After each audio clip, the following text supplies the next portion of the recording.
Into your health tonight, some health experts say we're experiencing an epidemic with a type of bacterial infection, and people are going to extreme measures to cure themselves. News 3's Kristen Crowley has more.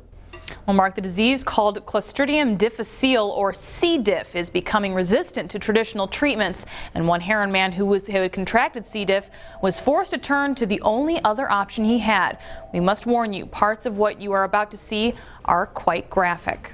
I developed a diarrhea, and it was embarrassing. I mean, it got to be uncontrollable. Doctors diagnosed 60-year-old Ronald Murphy with C. diff several months ago, a disease that can cause constant and violent diarrhea. It almost killed me. Traditional antibiotics were not helping, and finally doctors suggested he get a transplant.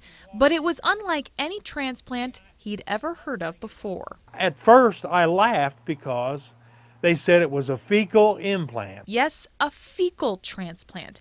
Doctors wanted to take feces from a healthy person and transplant it into Murphy. Initially, when I first started using it, people were like, oh, whoa, why can't we just eat yogurt? Murphy's doctor, infectious disease specialist Linda Bobo, says the transplants are saving lives. A healthy donor gives a sample, which is then filtered and administered as an enema or through a tube down the nasal passage. Murphy admitted the procedure sounded grotesque, but he was so ill he agreed to it. And within a few days, I went back to the hospital and they checked me out for C. diff again, and I didn't have it. Murphy was cured, and he's not the only one. We've introduced it here in Southern Illinois in our practice. We've transplanted 13 people, and 12 out of 13 were cured. Dr. Bobo says the number of people coming into her office with antibiotic-resistant C. diff is concerning.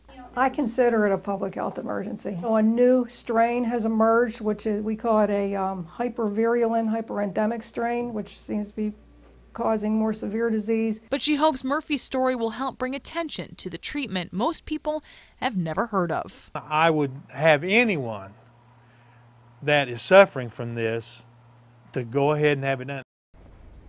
C. diff tends to happen more often in the elderly, especially those in nursing homes. But doctors say people of all ages can contract it, and if you think you have it, you should contact medical help immediately.